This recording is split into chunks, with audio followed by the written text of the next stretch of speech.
The 49ers could have traded backup quarterback Nick Mullens before the draft, but refused. Why? According to The Athletic, 2 teams offered draft picks for Mullens in a trade, and the Niners turned him down. This was back when Jameis Winston was available on the free agent market, and teams could have signed him without giving up a draft pick at all, which seems to mean certain teams view Nick Mullens, a former undrafted free agent, as a better quarterback right now than Jameis Winston, and I would agree. Winston throws hard, but he also throws about 30 picks a season. Nick Mullens doesn't do that. Mullens seems to understand his worth as well. He recently fired his agent and hired CAA, which is a powerhouse agency in the NFL. They have clients in all different leagues, all different sports, and some of the most highest paid quarterbacks in the NFL, including Matt Ryan and Drew Brees. So CAA seems to expect a big payday for Mullens in the not so distant future. Given all this value that Mullens clearly has and has demonstrated, the Niners probably could have traded him for a 3rd or 4th round pick before the draft. And that's a big deal because they didn't have a 3rd or 4th round pick or a 2nd round pick. That would have been valuable to them. But apparently, Mullens is even more valuable to them. Why?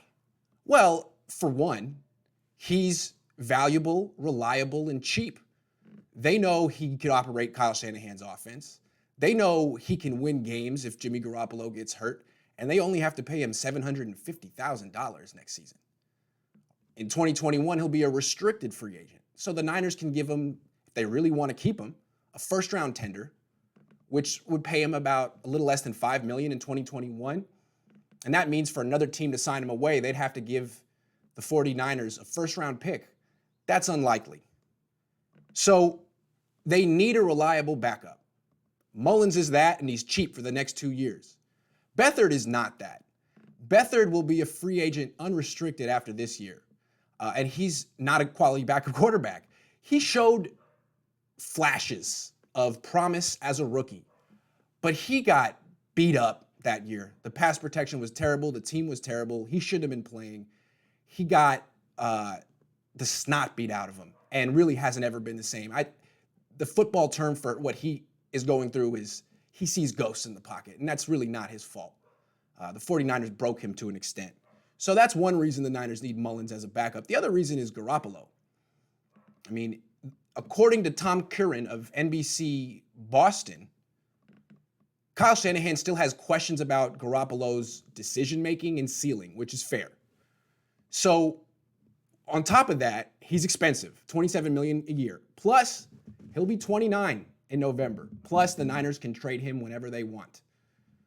So with all that in mind, if Jimmy Garoppolo improves his decision-making and shows a higher ceiling and wins the Super Bowl this year or next year, the Niners almost certainly will extend Garoppolo's contract and trade Mullens. But if Garoppolo doesn't improve his decision-making, if his ceiling stays about right where it was in 2019 and he doesn't win the Super Bowl in 2020 or 2021, the next 2 years, the Niners just might start to feel like maybe he's not good enough to win the big one. Maybe he's just too expensive. Maybe he's just getting a little old. In 2022, Garoppolo will have 1 year left on his deal and he'll be 30. If he hasn't won a Super Bowl by then, the Niners could feel they might want to trade Garoppolo at that point and re-sign Nick Mullens, who would be only 27 and much cheaper. I have no idea what the Niners are planning on doing, and maybe they don't know what they're going to do in 2 years either. But they certainly have kept their options open, and that's why they haven't traded Nick Mullens, and they probably won't anytime soon.